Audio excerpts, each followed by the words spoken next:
right? I think we're at 7? Yeah. Okay. I'd like to call the meeting of the Subcommittee on Military Construction, Veterans and Affairs, and related agencies to order. Today, we're considering the fiscal year 2020 funding for the Military Construction, Veterans Affairs, and related agencies bill. This bill highlights our continued commitment to our service members and their families, as well as to our veterans. I think we can all be proud of the work that we did together to produce this bill, and we really did this work together, and I appreciate all the members' effort on this.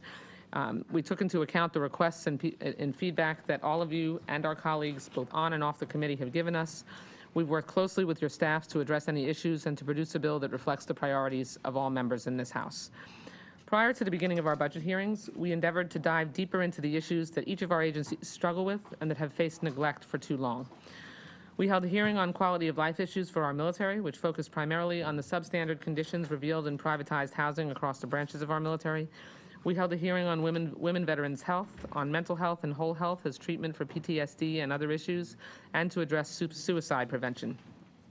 We focused on the veteran homeless population, and we had a subcommittee hearing with the Secretary of Veterans Affairs to discuss a broad range of issues, in addition to the regular budget hearing that we always have with the Secretary. These deeper dives allowed us all to get a better sense of the needs that exist, and I think they helped us produce a better product. Thank you so much for your attendance and participation, particularly with as many competing priorities as we all have. The bill makes needed investments in the programs that improve our military readiness and provides the benefits in medical care that our veterans have earned because of their service to our nation. Specifically, the FY2020 committee recommendation provides $108.1 billion, which includes $921 million for overseas contingency operations and $2 billion in emergency funding to address hurricane damage in North Carolina and Florida. This is a $10 billion increase above the FY19 enacted funding level and $6.1 billion below the FY2020 budget request. The bill provides $10.5 billion for military construction, an increase of $207 million above the FY19 enacted level, and $702.7 million below the FY2020 budget request. The committee recommendation provides $1.4 billion for family housing construction, which is $140.8 million above the FY2020 budget request. The additional $140.8 million is for housing support costs associated with the housing issues on multiple military installations, of which we are all now familiar. The committee recommendation funds the Energy Resilience and Conservation Investment Program at $190 million, which is $40 million above the request. The committee mark provides $1.1 billion for unfunded priorities that were approved by the DoD Comptroller. These projects are at more than 35% design and can be executed during FY 2020. A total of $217.5 billion is provided for the FY 2020 programs of the Department of Veterans Affairs, of which $94.3 billion is discretionary funding, which is $7.8 billion above the FY 2019 enacted level and $1.3 billion above the FY 2020 budget request. As you can see, we are making a big investment in the VA. As I mentioned, we are above both the FY19 enacted level and the FY 2020 budget request for the VA. The bill funds VA medical care at $80.4 billion, providing for approximately 7 million patients to be treated in FY20. Within this total funding includes $582 million for gender-specific care for women, which is a significant increase, $1.9 billion for homeless assistance programs, $397 million for opioid abuse prevention, and $270 million in rural health initiatives. Medical and prosthetic research is $840 million, which is $61 million above the FY19 enacted level and $78 million above the budget request. The bill provides $9.4 billion in mental health care services and $222 million in suicide prevention outreach activities. In addition, this funding will support a number of initiatives to remove barriers to mental health care and reduce the stigma of seeking treatment, as well as putting an emphasis on PTSD research and treatment, firearm safety for veterans, and supporting the Veterans Crisis Line. All of those issues came up during our hearings, both budget and substantive. Other areas of interest to members that we focus on in the VA title are the whole health model. I think we were all really impressed with the presentation that we heard from the whole health experts at the VA, and ensuring access and care for veterans in rural and underserved areas was also a priority, including telehealth and improving treatment of conditions like rare cancers and pressure ulcers. This funding ensures that the VA can meet the medical needs of our veterans and strengthen its focus on other vital areas. One last VA item I would like to note is that the bill provides $1 billion for infrastructure improvements, allocating $850 million for seismic corrections and $150 million for minor construction. Frankly, if we want to keep veterans inside the system, we must ensure that VA has modern, safe facilities so that they can see these veterans. And finally, the bill provides an increase of 33% over the fiscal year 2019 enacted level for the 4 related agencies under this bill: the American Battle Monuments Commission, the Court of Appeals for Veterans Claims, Arlington National Cemetery, and the Armed Forces Retirement Home. This funding will allow these agencies to maintain service levels and invest in needed maintenance and improvement projects, which were highlighted during our hearing. Additionally, the bill provides the last installment of funds for the anticipated cost of Arlington Cemetery's Southern Expansion Project, which will help extend the life of the cemetery into the 2050 timeframe. Finally, as a surprise to no one, this bill does not fund a border wall, nor allow the president to bypass congressional intent and divert valuable military construction funding from previously approved national security projects. Whether we agree or disagree on the need for a wall, or whether or not there is a crisis at the border, I hope this committee can agree that funds for the wall should not be stolen from previously approved vital military construction projects that are to a dollar a higher priority than any wall. As I have said throughout this process, military construction dollars should be used only for the purpose they are provided and that Congress has appropriated, which is to support the Department of Defense's mission, service members, and their families. It is important to point out, particularly for the new members of the subcommittee, that MILCON only makes up 3% of total defense funds, so all dollars are valuable and precious. We can debate the merits of a border wall, but let's reserve that for consideration during the Homeland Security bill, not focused on military construction. With that, I want to thank all of our subcommittee members for their engagement during the hearing process and during the process of drafting this legislation. And I want to, of course, thank my partner, Judge Carter. We worked so well together when you were the chairman in the second half of the last Congress, and now as we've reversed roles. You are a true gentleman and a devoted expert on these issues, and I have really appreciated the opportunity to work with you, and I look forward to continuing to work with you. And of course, I want to thank Chairwoman Lowy and Ranking Member Granger, who I know are going to join us shortly, for their support for the subcommittee's work. This is a good bill. I'm confident that it will help our service members, their families, and our veterans, and I urge all our members to support it. And now I'd like to turn to Judge Carter for any opening remarks he has. Madam Chairman, I thank you for yielding to me, and I do also agree that we work well together, and in the world we live in, that's a blessing. Madam Chair, thank you for recognizing me. Thank you for presenting this bill to the subcommittee. It's a good bill based upon the information available to us today. There are issues related to military construction and the Department of Veterans Affairs that I would have addressed differently, but those differences are relatively minor. Of course, I would have addressed the larger issues related to the budget and border security differently. But on the most important part, this is a bipartisan bill that supports our troops and their families and our nation's veterans. On a parochial note, I appreciate the funding for the projects at Fort Hood and the programs at the Department of Veterans Affairs that I requested, and I thank you also for including my report language in the request. I would like to note that bill and report addresses nearly every single one of more than 1,500 requests the subcommittee received, and I'm sure we will have the best record of any subcommittee this year. Overall, I strongly support the funding provided for military construction projects requested in the President's budget. I'm also pleased the bill includes funding for the every project that the service's unfunded priorities list submitted to the Office of the Secretary of Defense. I support the funding provided for veterans programs, and I want to highlight the increases for mental health programs and opioid reduction efforts. I appreciate that the bill supports the implementation of the Mission Act. I am pleased to support the funding provided for Title III agencies, the American Battle Monuments Commission, Arlington National Cemetery, Armed Forces Retirement Home, and Court of Appeals for Veterans Claims. For several years, the Office of Management and Budget has not allowed these small but very important agencies to request the necessary funding to meet their mission.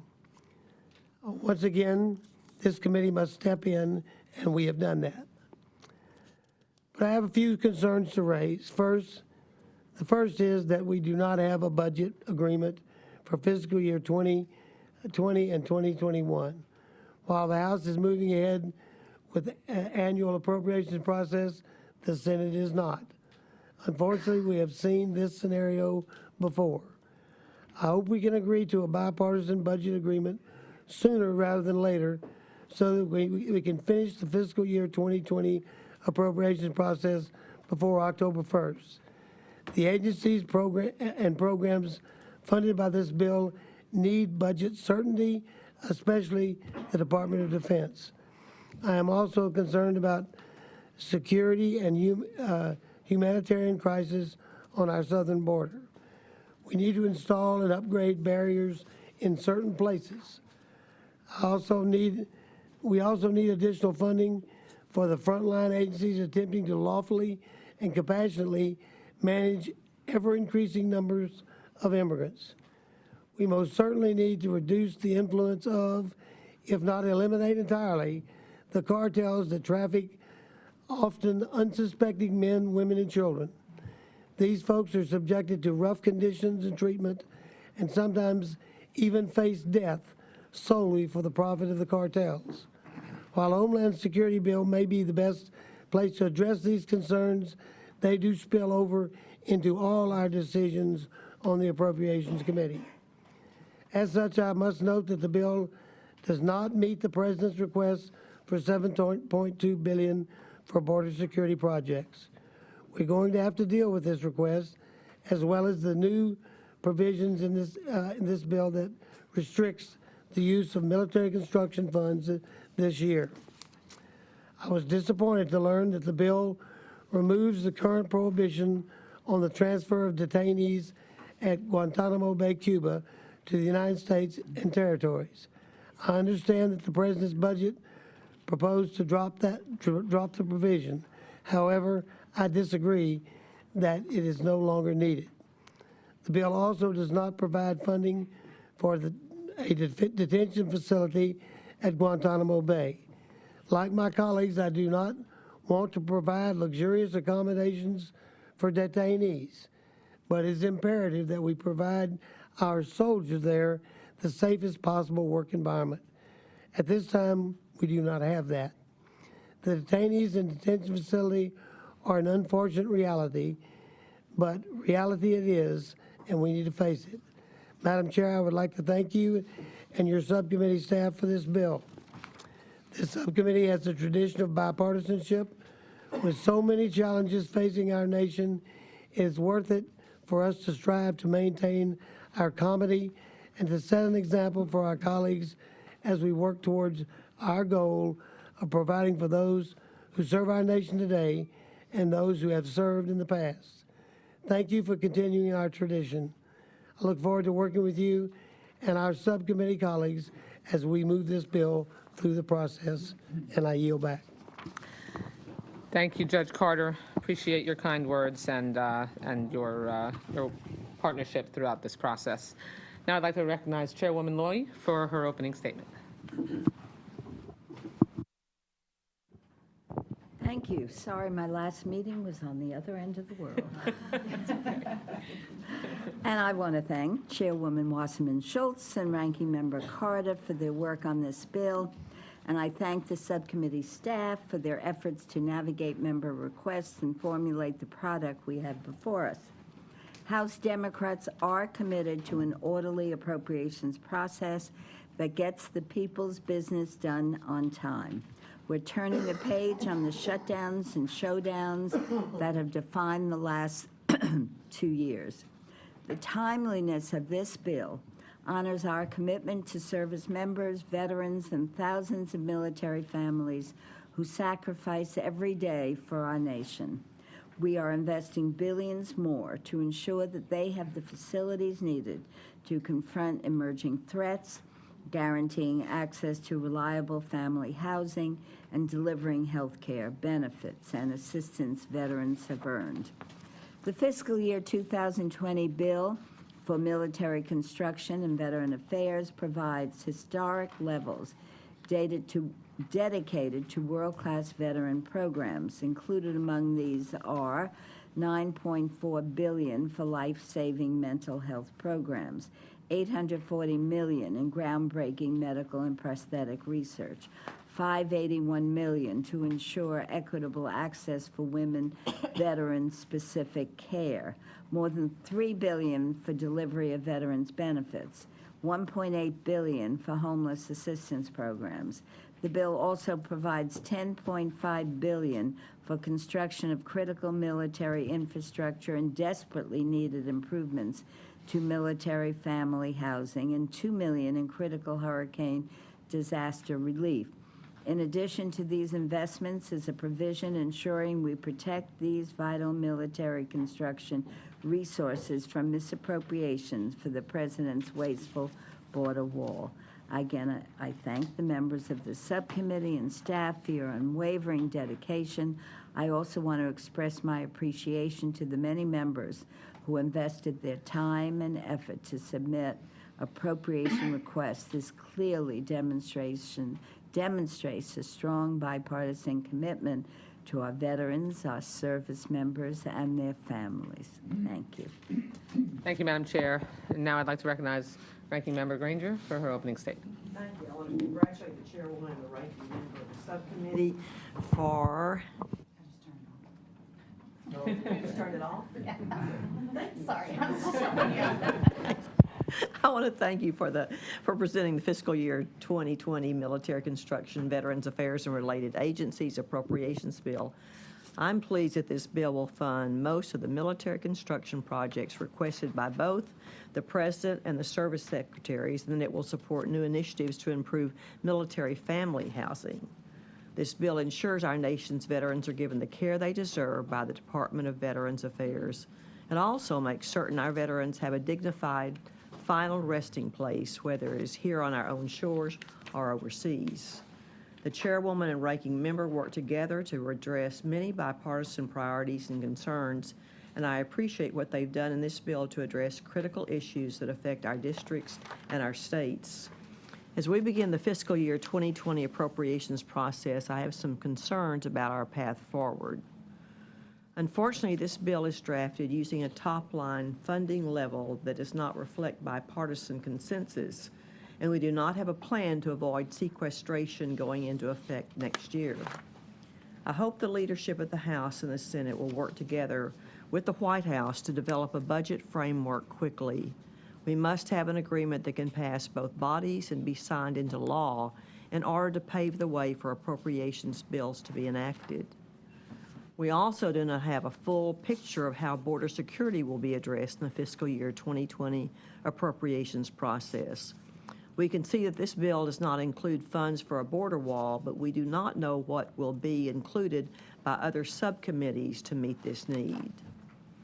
I've traveled to the southern border many, many times, twice in the last month, and we have a crisis that must be addressed both for the sake of the American people and those seeking entry into our country.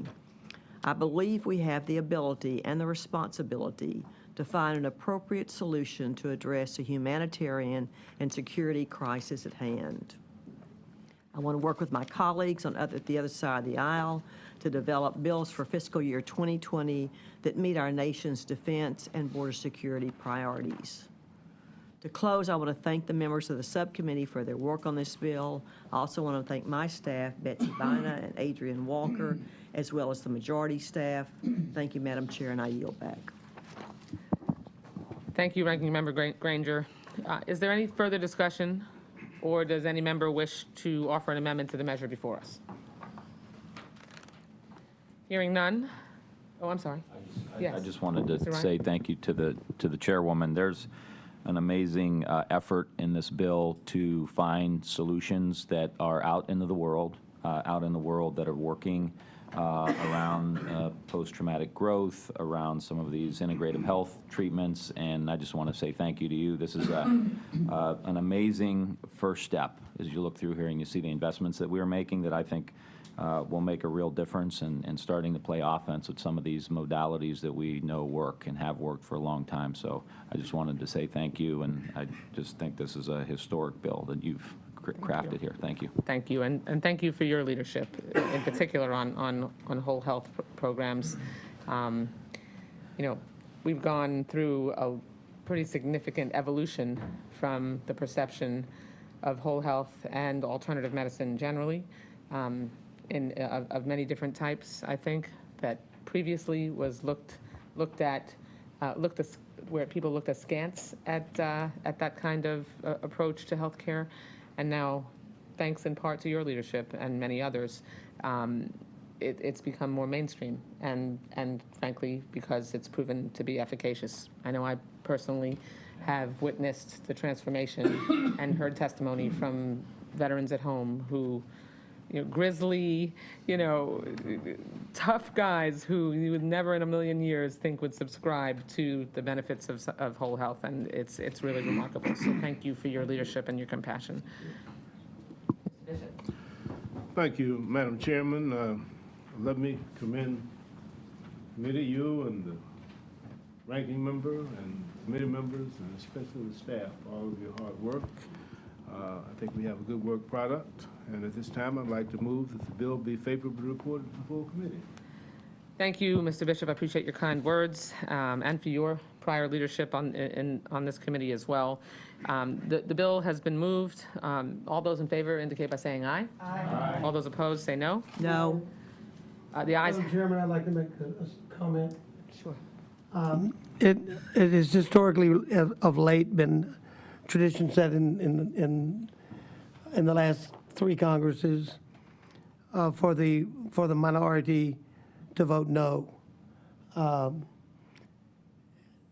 Because I have 87,000 veterans in my 2-county district, because I have the largest Army post on the face of the globe in my 2-county district, because I have the war fighters who have been deployed more time than any other soldiers in the history of the United States in my district, I am voting aye.